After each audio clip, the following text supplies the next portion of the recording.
لقد من الله على المؤمنين إذ بعث فيهم رسولا من أنفسهم يتلو عليهم آياته ويزكيهم ويعلمهم الكتاب والحكمة وإن كانوا من قبل لفي ضلال مبين.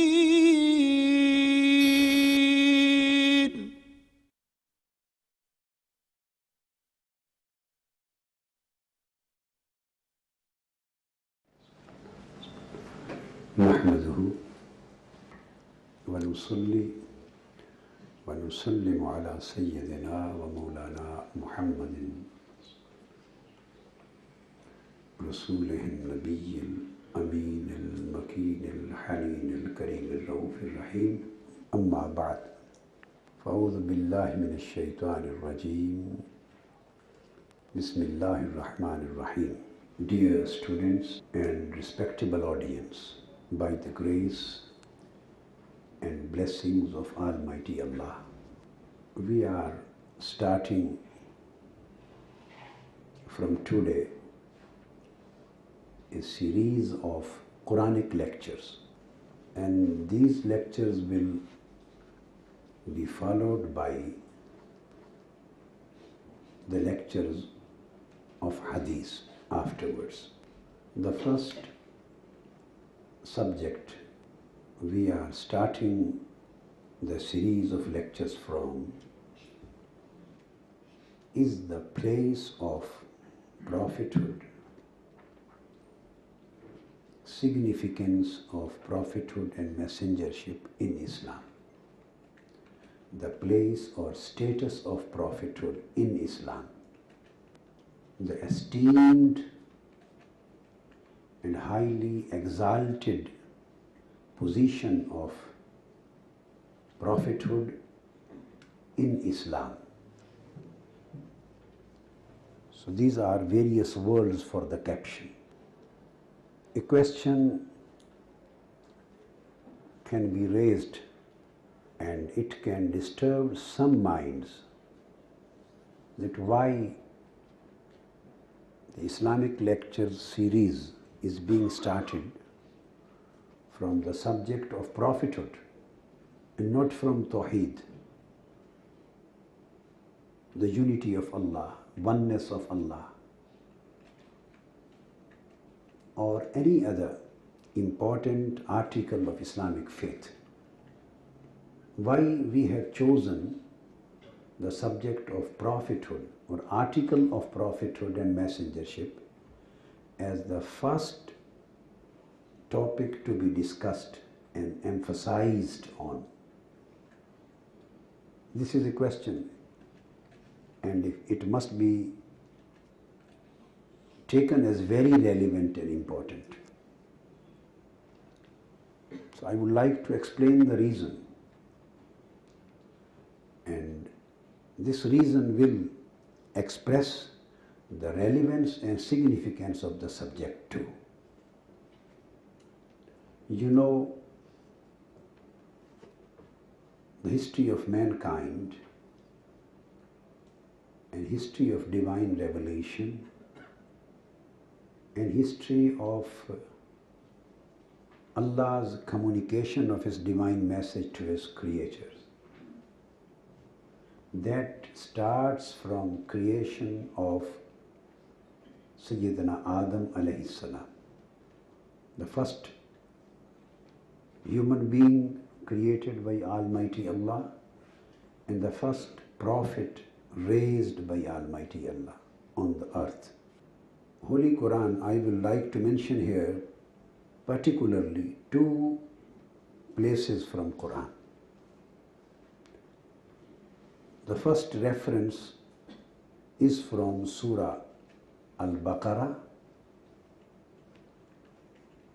This is the first section of Quran, Surah Al-Baqarah, This is second surah and verse number 30, whereby Almighty Allah says, Auzu billahi minash shaitanir rajim, Bismillahir Rahmanir Rahim, wa idh qala rabbuka lil malaikati inni ja'ilun fil ardi khalifa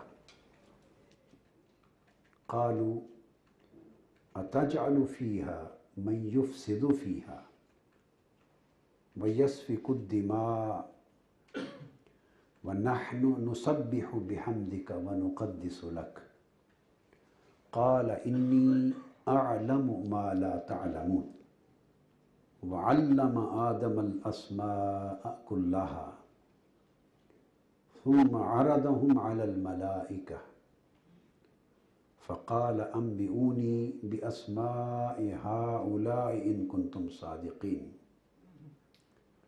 قالوا سبحانك لا علم لنا إلا ما علمتنا إنك أنت العليم الحكيم. Almighty Allah has mentioned here his intention of creating Sayyidina Adam alayhi salam. The Quran states, and when your Lord said to the angels, I am going to place in the earth a Khalifa. I am going to place in the earth my representative, my vicegerent. They said, would you place in it such as shall make mischief in it and shed blood, whereas we celebrate your praise and extol your holiness? He said, surely I know what you do not know. And he taught Adam all the names, then presented them to the angels. Then he said, tell me the names of those if you are right. They said, glory be to you. We have no knowledge but that which you have taught us. Surely you are the knowing, the wise. So this is the translation of the verse which I have already recited. So there are certain points to be concentrated on here. First thing is that here is the mentioning of the creation of first prophet, although he was the first human being also, but he was the first prophet who was raised on the earth. And Almighty Allah is expressing his intention and his plans of not only creating him, but the plans, his plans and his intentions about his status, his station, his position, his spiritual office, which Almighty Allah wants to confer on him. The place which Almighty Allah wants to give him, the exalted and esteemed position which Almighty Allah wants to bless on him. So he is expressing his intentions before angels, and he has nominated that he would be my Khalif. And my Khalif means he would be my representative on the earth, he would be my vicegerent on the earth. Meaning thereby that I will speak through him, who is the representative, who is the vicegerent.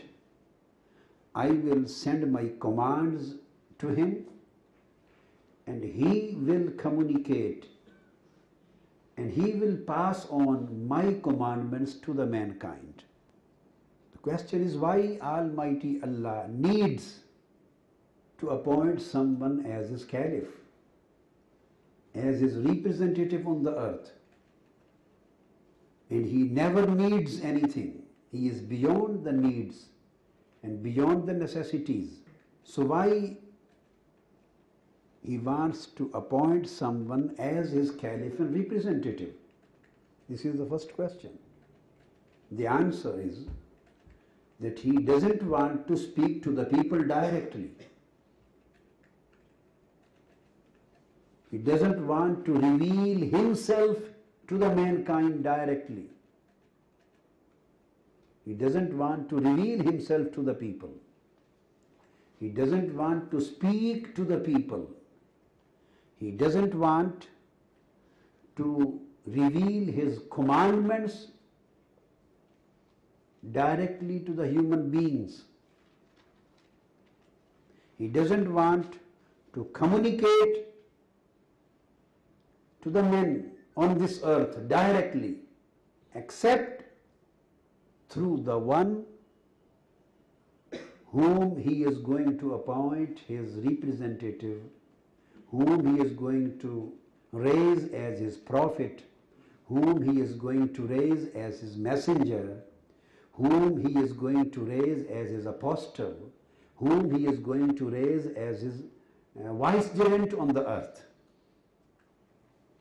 He just speaks to the people through him. He just reveals to the people through him. He communicates himself to the people through him. He provides his divine guidance to the people through him.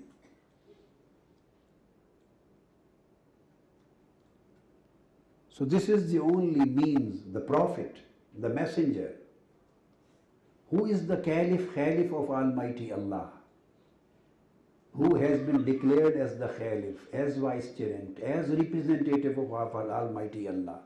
And he is the prophet.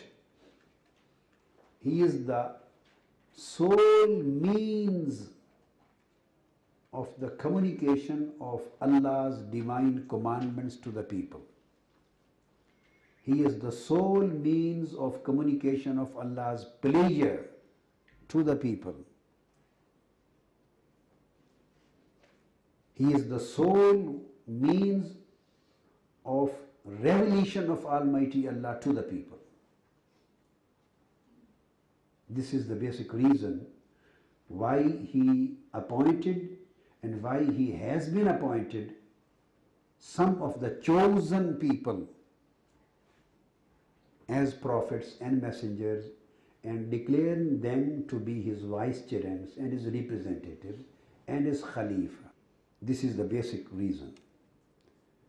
And he has stated the same thing at another place in Holy Quran. Quran states, Ma kana li basharin an yukallimahu Allah illa wahyan aw min wara'i hijabin aw yursila rasulan fayuhiya bihi.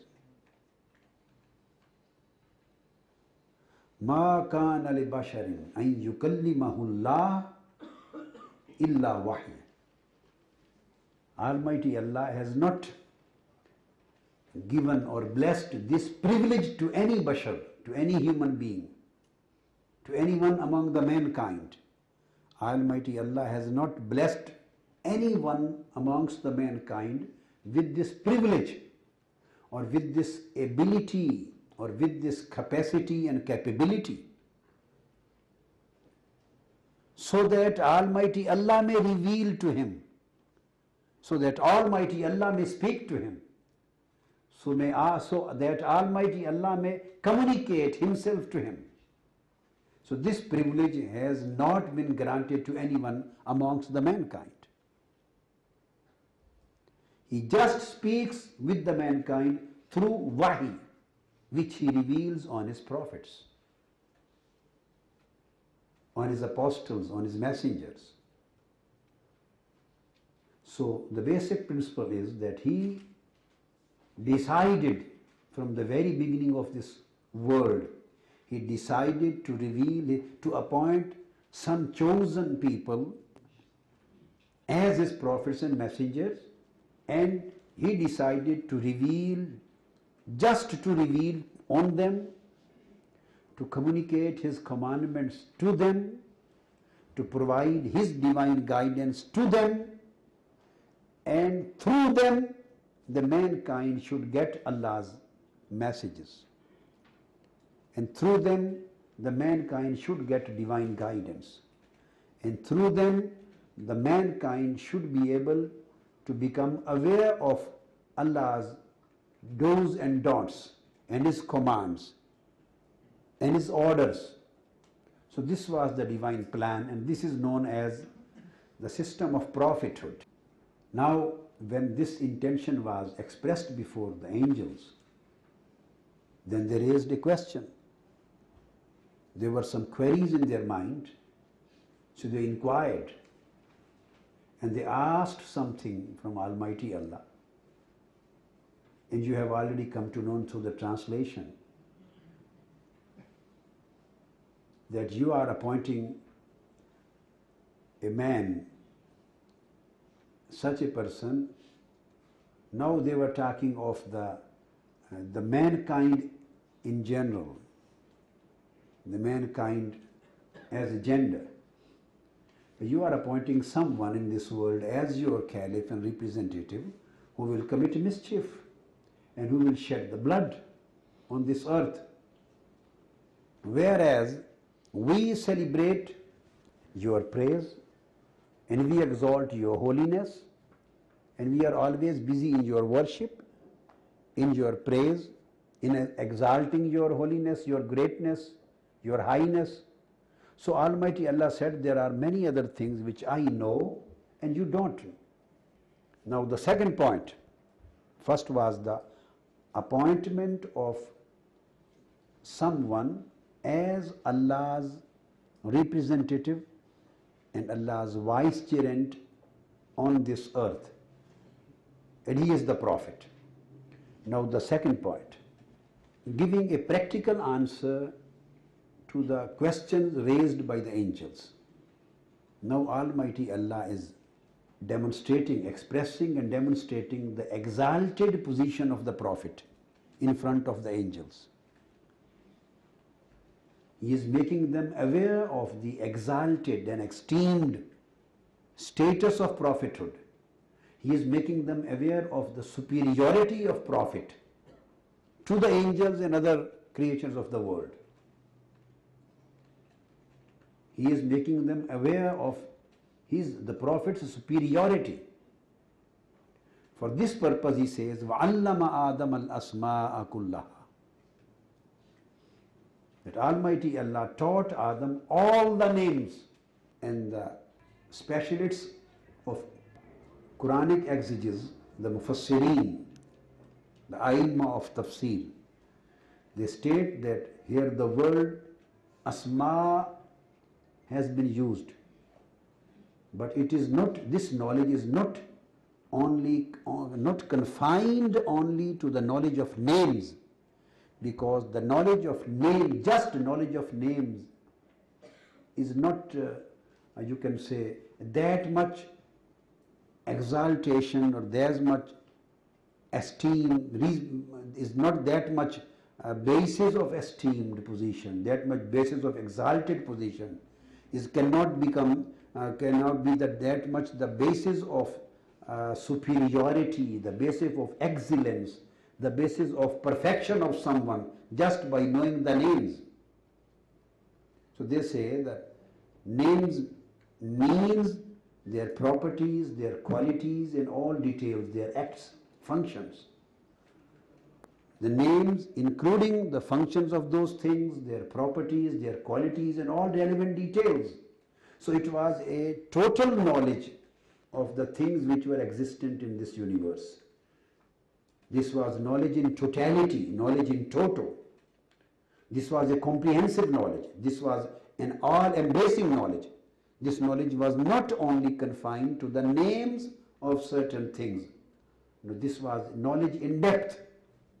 This is what Imam Fakhruddin Razi has stated in Tafsir al-Kabir. This is what Imam Qurtubi has stated in Al-Jami' li Ahkam al-Quran.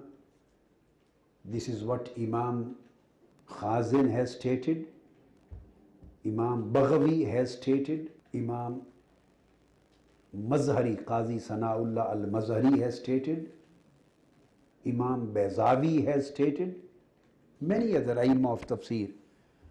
And this is what Imam Ibn Jarir Tabari has stated.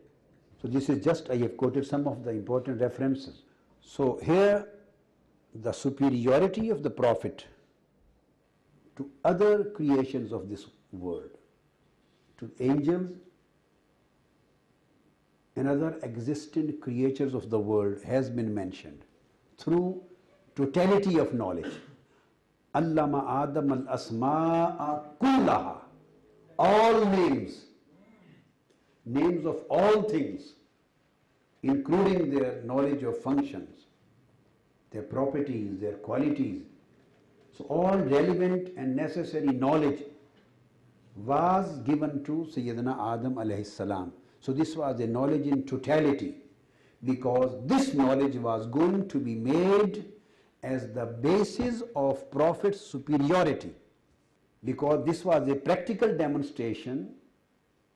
This was an answer, in fact, in the form of a practical demonstration in reply of the angels' question. They had raised a question, and Almighty Allah is satisfying them, is providing them a demonstrative answer, is providing them a self-expressive and self-explanatory answer through a practical demonstration, an example. This is the actual answer which has been given to that question. So this is the answer that you see, Allama Adam al-asma'a kullaha. Then the same things were placed in front of the angels, and Almighty Allah asked them, you should also name these things. Can you name? They said, no. We have just that much knowledge which you have provided us. We have just that much quantum of knowledge which you had blessed on us, and we don't know more than that. So they were unable to name the things. Here lies their non-comprehension of knowledge. Their knowledge was non-comprehensive. It was not all-embracing. It was comparatively partial. That's why they say, we are unaware, we can't name these things because we have that much knowledge which you have given, and we don't know more than that. And this is the position of the knowledge of angels. And on the other hand, it is stated, Allama Adam al-asma'a kullaha, that as far as the Adam alayhi salam is concerned, he conferred the total knowledge onto him. He conferred the total knowledge of the names on him. And I have already explained that names include the properties, qualities and functions. Otherwise, just knowledge of names without knowing anything else cannot become the basis of superiority which is needed here to be demonstrated, which is going to be demonstrated here. Almighty Allah needs here a demonstration of a perfect excellence, demonstration of a perfect understandable superiority. Understandable superiority.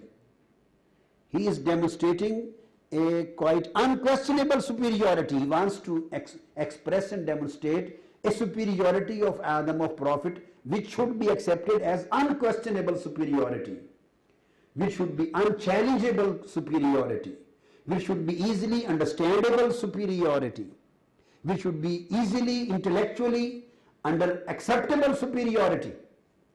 And if this was the knowledge, it was just knowledge of names, not of the functions and properties and qualities and other relevant details.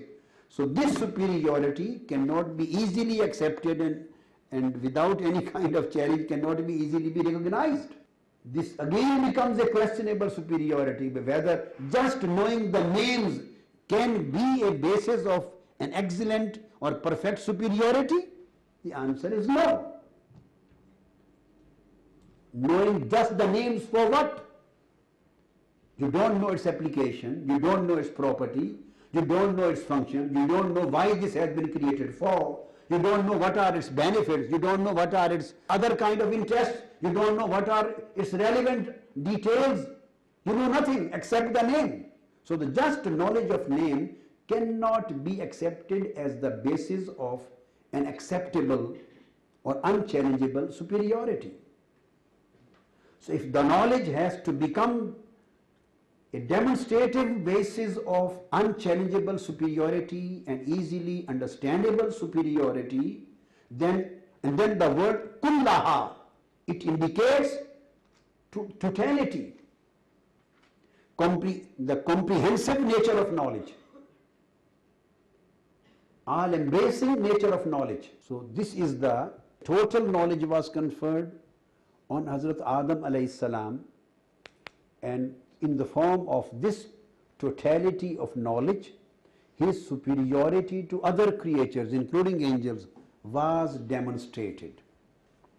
And then this was accepted, recognized and realized by the angels. This was the second thing. Now the third point here which I want to take into consideration and express it to you, that was when, first of all, the status of Sayyidina Adam as a prophet was declared, and his position was made clear that he, being my prophet, he is my caliph. He is my representative and he is my vicegerent. And representative vicegerent means that his saying would be taken as my saying. His announcement and proclamation would be taken as my announcement and my proclamation. His declaration should be taken as my declaration. His prohibition should be taken as my prohibition. His command should be taken as my command. The guidance which he will provide to you should be taken as guidance which I have revealed. His guidance is my guidance. So this was in fact a message which was communicated to the angels through the title of Caliph. Inni ja'ilun fil ardi khalifa. He is my vicegerent. And obedience rendered to him would be taken as obedience rendered to me, because he is my vicegerent. And submission to him would be taken as submission to me. I have mentioned the references. You can just have the, it is narrated, Imam Khazin has narrated the saying of Hazrat Abdullah ibn Abbas radiyallahu ta'ala anhu, very famous companion of Holy Prophet. He stated that the knowledge given to Sayyidina Adam alayhi salam in the form of Allama Adam al-Asma' kullaha, that was so extensive and comprehensive knowledge that it was up to the extent of the cups and glasses also. Even the minor things in this world, they were also, knowledge of those things were also given to Sayyidina Adam alayhi salam. This is Imam Khazin has narrated under this Quranic verse. Then Imam Ibn Jarir Tabari has again quoted the saying of Hazrat Abdullah ibn Abbas, and he says that the knowledge given to Sayyidina Adam alayhi salam, that all those names even which we know now, today, even these names and this knowledge was given to Sayyidina Adam alayhi salam at that time. Again Imam Qurtubi, this was Ibn Jarir Tabari, Tafsir Tabari, under this particular verse which we have already. Then Imam Qurtubi, he has also quoted the saying of Sayyidina Abdullah ibn Abbas, and saying of Akrama, and saying of statement of Qatada, and statement of Mujahid, and statement of Ibn Jubair. All these tabi'een, companions of companions. This Almighty Allah taught all names, even any major and any minor thing existing in this universe, its knowledge was given to Sayyidina Adam alayhi salam. And then Imam Baghawi in Tafsir al-Baghawi, he says even this knowledge was extended up to the events, not only the names, up to the events which had already occurred before his creation and which was going to occur and take place up to the day of judgment. All events, knowledge of all the events and happenings and occurrences was also given to Sayyidina Adam alayhi salam. This is what Imam Baghawi says in Ma'alim al-Tanzil. The easy word is Tafsir Baghawi. Verse number is same, no need of further mentioning the page number, just to take this verse out and you will find. And Imam Abu Sa'ud al-Imadi, he writes in Tafsir Abi Sa'ud, the same. He said, whatever had occurred up to that time and whatever was going to take place and whatever was going to happen till the day of judgment, the knowledge of whole sum of knowledge was given to Sayyidina Adam alayhi salam. This was not only the knowledge of few names. Then Imam Shawkani, a great mufassir and normally highly accepted to the Salafi people, Imam Shawkani, they pay very high regards to Imam Shawkani, the Salafi people. He writes in his Tafsir Fathul Qadir, Tafsir Fathul Qadir. This is Tafsir of Imam Shawkani. He says the word kullaha, it extends to that kind of totality, okay, whatever had taken place and whatever was going to occur and happen in this universe, in this world. He said everything and each and every event was included in the scope of this kullaha. Now the third very important thing here is that after mentioning the exalted position and status of the Prophet as Allah's vicegerent and representative.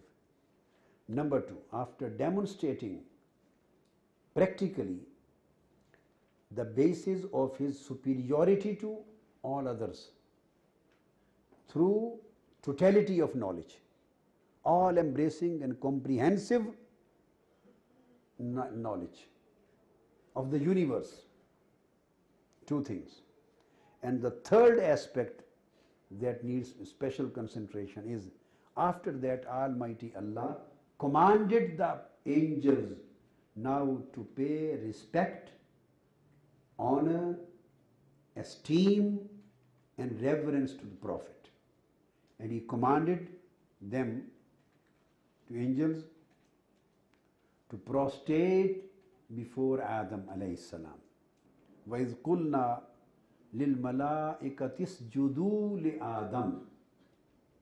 And when we said to the angels, prostrate in front of Adam and make obeisance to Adam, they did obedience. فَسَجَدُوا. They paid their respect. They paid their reverence. They expressed their esteem and exaltation for Sayyidina Adam alayhi salam in the form of prostration. This prostration was not for worship. This was just for ta'zeem and takreem. This prostration was for exaltation, for showing the esteem, for respect, for showing honor and for showing reverence. So this was the prostration of respect and reverence, not prostration of worship. Before the raising of Holy Prophet Muhammad sallallahu alaihi wasallam, before our Sharia, the prostration for respect and reverence was permissible. In the days of early prophets, it was permissible. Right from the beginning till the raising of Holy Prophet sallallahu alaihi wasallam, it was permissible. In Sharia of Prophet Muhammad sallallahu alaihi wasallam, it was banned and prohibited. Prostration, sujood, sajda for worship, sajda to ta'abbud, sajda for ibadah, prostration for worship and ibadah, it was never permitted, never, because this would amount to shirk. If sajda is done and prostration is done for anyone other than Almighty Allah, for ibadah and worship, this will amount to shirk. And any act of shirk was never allowed and permitted in any time.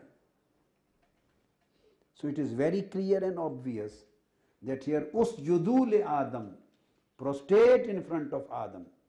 This was in fact, this prostration was just for showing their respect, their esteem. This was for exaltation. This was for his glorification. This was for his honor, in his respect, in his reverence. So this was sajdatul ta'zim and not sajdatul ta'abbud or sajdatul ibadah. No, it was sajdatul ta'zim, sajda for reverence and respect. So this is the point, that Almighty Allah has declared and expressed his intention of creating someone and appointing him as his vicegerent and his representative on the earth by raising him as his prophet. And then he is showing and expressing and demonstrating his superiority over the angels and all other creatures in this world through the totality of knowledge, the globality of knowledge, the comprehensive universal knowledge which he has granted and conferred on Sayyidina Adam alayhi salam, his prophet. So his superiority through totality of knowledge.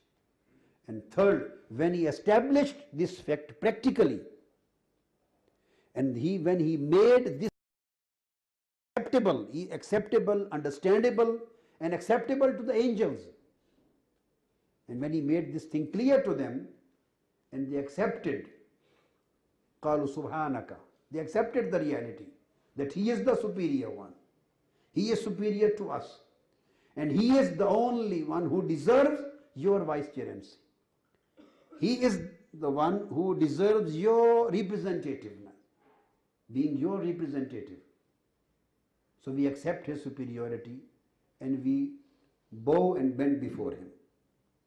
When he established this fact, then he made the commandment. And now the main point which I want to give in the end of this lecture was the first commandment. This is the, you can say, crux, the main point where I wanted to bring your mind. The first commandment given by Almighty Allah to his creature on this earth, the first commandment revealed by Almighty Allah, the first order passed by Almighty Allah, the first decree passed by Almighty Allah, the first divinely revealed command given to the creature, to the angels on this earth after creation of mankind, the first Allah's command was not in respect of the Aqidah of Tawheed, that was in respect of the Aqidah of Risala. The first commandment which Almighty Allah revealed unto them, which was communicated to the angels, was pay respect and honor and reverence to my prophet. This was the first commandment. This was not the first commandment, worship me, become my true servant, become sincere in my worship. This was not the commandment in connection of his Tawheed. The first commandment which Almighty Allah revealed on this earth, after the creation of first man, after the creation of first prophet, after when he commenced the beginning of the life on the earth, the first commandment which he revealed to his angels was pay respect to my prophet. Pay your exalted reverence to my prophet. Pay your respect and honor to my prophet. Bow and bend before my prophet. Show your respect to him. Become his obedient. Become his submissive. And bend down in the form of prostration to show that this is my prophet who deserves all kinds of respects, honors and gratifications. This is the reason I am starting my series of lecture from the subject of significance of prophethood, because Almighty Allah started his divine commandment and series of divine guidance and divine commandments in this universe from the commandment, from the order of paying the respect to Prophet. His first commandment was regard the status of Prophet. His first order was regard the exalted position of the Prophet. So the first commandment which he communicated to the angels was the connection of the concept of prophethood and its exalted position and its esteemed position and the level of respect and honor and reverence required for him. There was no bigger level than prostration at that time. The highest level of showing respect was prostration, was sajda. Sajdatul Ta'zim, the highest level of respect. And that was asked and ordered by Almighty Allah to the angels to do that. Which means that anyone who wants to understand the Islamic teachings and the true faith and belief of Islam, this is only possible if he starts the whole sum of the teachings and the discussions and his belief and faith from the basic point of the exalted, and to understand, by understanding the exalted and esteemed position of the Prophet in Islam. So we end today's talk on here, inshallah ta'ala, and then we will start the same subject in our next episode. وَمَا عَلَيْنَا إِلَّا الْبَلَاغُ. طلع البدر علينا طلع